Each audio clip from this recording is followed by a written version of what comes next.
Allah, la haula wa la quwwata illa billah. Asyhadu an la ilaha illallah wa asyhadu anna Muhammadar Rasulullah. Allahumma salli ala sayyidina Muhammadin wa ala alihi wa sahabatihi ajma'in, ma ba'd. Para sesepuh asatidz al mukarramun, hadirin hadirat rahimakumullah, anak-anak kita, santriwan santriwati Amanatul Ummah, dan yang sangat muliakan Bapak Profesor Dr. Kiai Haji Asep sebagai pengasuh Pondok Amanatul Ummah, juga Ibu Haja Nining, sahabat saya. Tahun 71 saya berangkat ke Irak.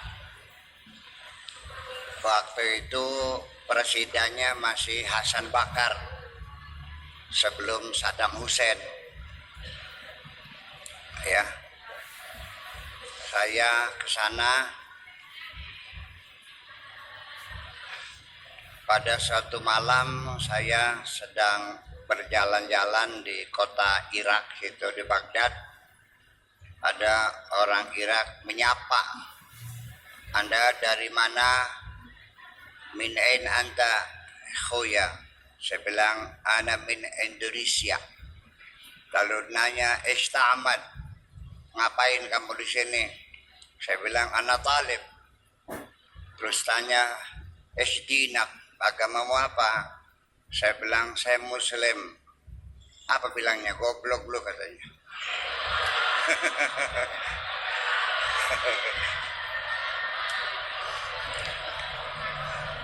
"Ngapain masuk agama Islam? Kamu masih hebat agama Hindu dulu," katanya. Nah, ini seorang komunis ini. Artinya yang tidak percaya Tuhanlah. Kemudian saya tahun 72 meninggalkan Irak.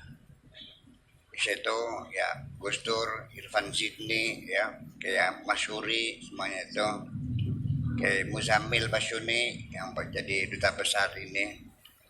Saya pergi ke Syria. Di sana di asrama bersama seorang mahasiswa juga jurusan sastra. Saya dulu ambilnya jurusan sastra. Ya. Kemudian saya ambil linguistik di Tunisia. S1 saya di Libya, S2 di Tunisia, dan terakhir saya ambil jurusan teater.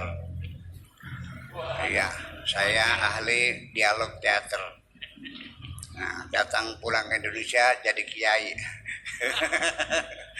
Alhamdulillah. Ini itulah yang ingin saya ceritakan adalah ketika di Jamiat Dimash di Syria, saya kamar dengan orang namanya Ubaid dari asal Tartus.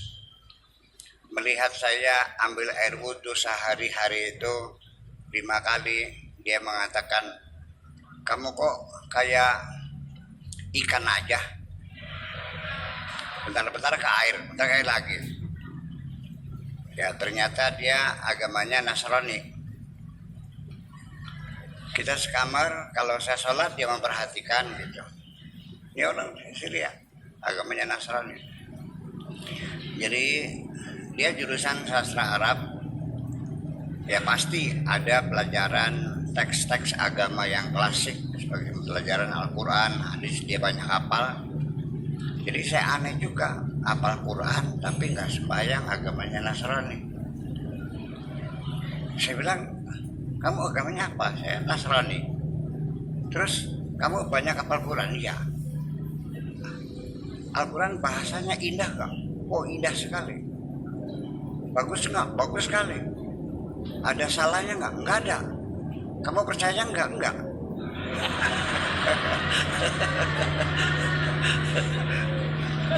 Iya, Sedangkan kita di Indonesia, apalagi di Indramayu khususnya, nih Bu, ini juga sebagai saksi hidup, masih banyak kan di Indramayu orang yang baca Al-Qur'annya Alhamdulillahirabbil alamin Ar-Rahmanir-Rahim walak bedol.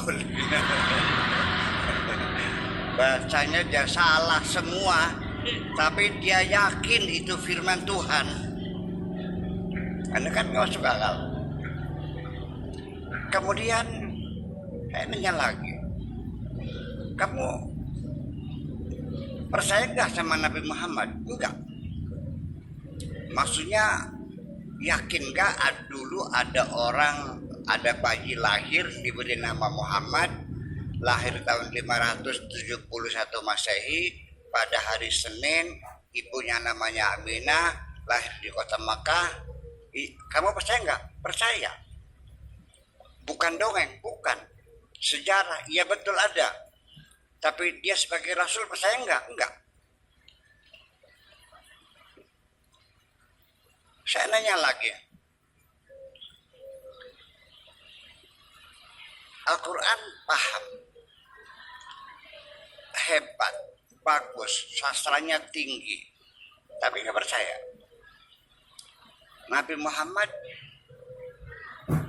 percaya ada, tapi sebagai Rasul tidak. Saya nanya, Nabi Muhammad ini, para ahli sejarah seluruh dunia mengakui bahwa hanya karena perjuangan Nabi Muhammad, bangsa Arab yang tadinya bangsa yang paling bodoh, jidok, paling goblok, jeblok, ya, berubah dalam waktu 23 tahun menjadi bangsa yang paling cerdas. Anda mengakui nggak? Mengakui. Berjasa nggak? Berjasa. Nabi Muhammad itu Rasul bukan? Bukan.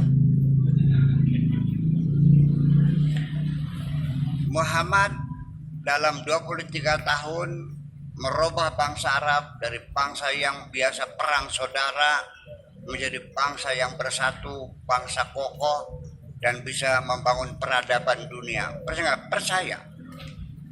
Sebagai apa? Sebagai pahlawan.